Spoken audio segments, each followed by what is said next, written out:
시청자 여러분 안녕하십니까? 쿠키 건강 뉴스를 시작합니다.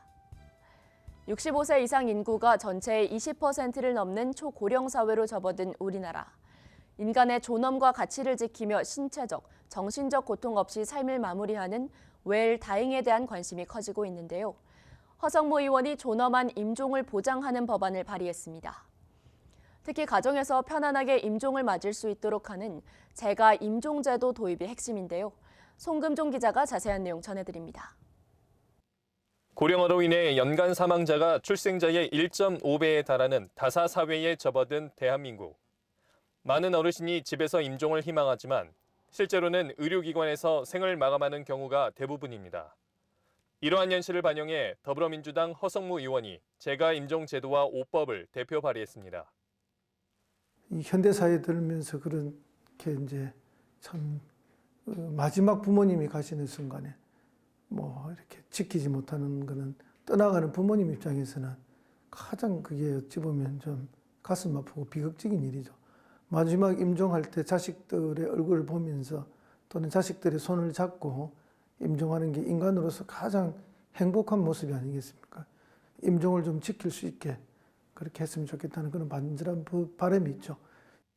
이번 법안은 노인 장기 요양보험의 재가급여에 임종 간호 서비스를 추가하고 누구나 부담 없이 이용할 수 있도록 비용을 별도로 책정하는 내용을 담고 있습니다. 또한 부모나 배우자 등 가까운 가족의 임종을 지킬 수 있도록 임종휴가 제도를 도입해 공무원과 직장인이 이틀간 유급 휴가를 받을 수 있도록 했습니다. 법 시행은 2026년 1월 1일로 예정됐습니다. 쿠키 건강뉴스 송금종입니다. 서울시가 학생들의 건강한 식습관 형성을 위해 저당급식을 제공하는 당주리기 실천학교를 100개 학교로 대폭 확대 모집해 본격적으로 추진할 계획입니다. 서울시는 초중 고등학생들의 건강한 식생활을 위해 저당급식을 제공하는 당주리기 실천학교를 지난해 시범 운영됐던 2개 학교에서 올해 100개 학교로 확대 운영하겠다고 밝혔습니다. 참여를 희망하는 학교는 서울시 누리집에서 신청서를 내려받아 작성한 후 오는 24일까지 전자공문 또는 이메일을 통해 신청하면 됩니다. 선정된 학교에는 100만 원씩의 보조금이 지원되며 4월부터 저당급식과 다양한 식생활 교육 프로그램이 진행됩니다. 특히 일당 50 실천의 날 프로그램을 운영해 매달 5일 저당급식을 제공하고 학생들에게 건강한 식습관 정보를 안내할 예정입니다. 서울시는 당주리기 실천학교를 통해 학생들의 당류 섭취를 줄이고 건강한 식습관 형성을 적극 지원하겠다고 밝혔습니다. 본격적인 캠핑 시즌이 시작되면서 안전사고도 증가하고 있습니다. 특히 캠핑장에서 발생하는 안전사고 3건 중 1건이 화상사고인 것으로 나타났는데요. 어린이 사고가 많아 주의가 필요합니다. 한국소비자원 조사에 따르면 최근 5년간 캠핑장 안전사고는 총 409건 발생했습니다. 안전사고의 주요 원인을 보면 미끄러짐, 넘어짐 21.1%, 고온물질 접촉 16.9%, 추락 16.4%, 가스누설 및 폭발 11.3% 순으로 나타났습니다. 사고로 인한 부상 유형에서는 화상이 30%로 가장 많았고 찢어짐 사고가 29.2%로 뒤를 이었는데요. 또한 캠핑장 사고의 32%는 난로 화로대, 버너, 부탄가스, 토치 등 취사용품 사용 중 발생했으며 연령이 확인된 안전사고에서 만 13세 미만의 어린이 피해가 61.2%로 절반 이상을 차지했는데요.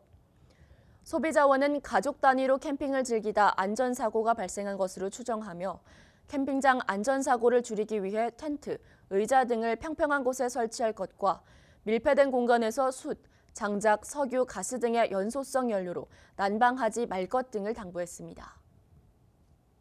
민물고기를 날로 먹으면 기생충 감염으로 암을 유발할 수 있다는데요. 보건당국이 오대강 주변 주민을 대상으로 감염 실태 조사를 하고 있습니다. 질병관리청은 지역 보건소와 협력해 오대강 주변 39개 시군 주민 2만 4천 명을 대상으로 간흡충 등 장내 기생충 감염 실태를 조사한다고 밝혔습니다. 간흡충은 국내에서 가장 높은 비율을 차지하는 장내 기생충 감염병으로 하천의 자연산 민물고기를 날로 먹거나 덜 익혀 먹을 경우 감염됩니다. 간흡충이 가장 많이 감염된 민물고기는 돌고기로 민몰개, 참붕어, 중고기, 피라미 등에서도 발견됐는데요. 간흡충 감염은 만성 담도 질환을 유발하거나 심할 경우 담과남을 일으킬 수 있어 주의가 필요합니다. 질병청은 2005년부터 간흡충 유행 지역을 중심으로 감염 실태 조사 및 치료 지원 사업을 진행해 왔는데요. 간흡충 감염률이 2005년 9.1%에서 2023년 1.9%까지 감소 추세였지만 지난해 2.3%로 소폭 증가했습니다. 질병청은 자연산 민물고기는 반드시 익혀 먹고 민물고기를 다룬 주방기구는 끓는 물에 소독하며 감염이 의심되면 보건소에서 검사받을 것을 당부했습니다.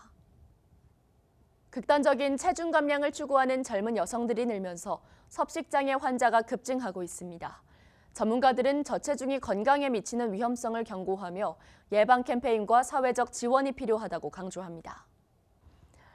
국민건강보험공단에 따르면 섭식장애를 진단받은 여성 환자는 2019년 7,691명에서 2022년 1,613명으로 38% 증가했습니다. 특히 19세 이하 여성 환자는 같은 기간 63% 증가하며 연령대가 점차 낮아지고 있습니다. 전문가들은 SNS를 통한 비현실적 미의 기준 확산을 주요 원인으로 지목하는데요. 실제로 20대 여성 10명 중 3명은 정상 체중임에도 스스로를 뚱뚱하다고 인식했으며 저체중 여성 중에서도 16.2%가 추가 감량을 시도한 것으로 나타났습니다.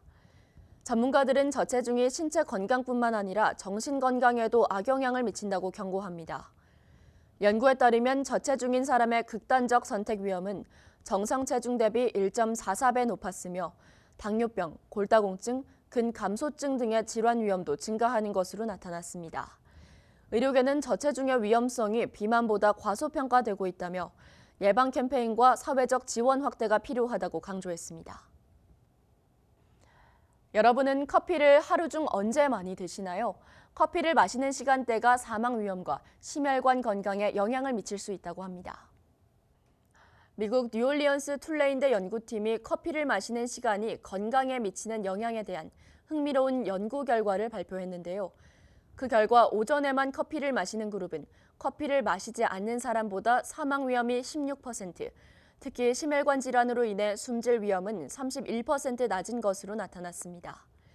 연구팀은 커피 섭취 시간대가 건강에 미치는 영향을 조사한 최초 연구로 모닝커피가 특히 건강에 유익할 수 있다고 전했는데요. 반면 오후나 저녁에 커피를 마시면 생체 리듬, 멜라토닌 같은 호르몬 수준에 영향을 미쳐 심혈관 위험 요소에 영향을 줄 수 있다고 설명했습니다. 연구진은 커피의 건강상 이점이 카페인과 클로로젠산 같은 성분의 항염 효과에서 비롯된다고 분석했는데요. 전문가들은 하루 1잔에서 3잔의 적정량을 섭취하면 심혈관 건강에 도움이 될 수 있다며 다만 과도한 카페인 섭취는 개인의 건강 상태에 따라 조절할 필요가 있다고 조언했습니다.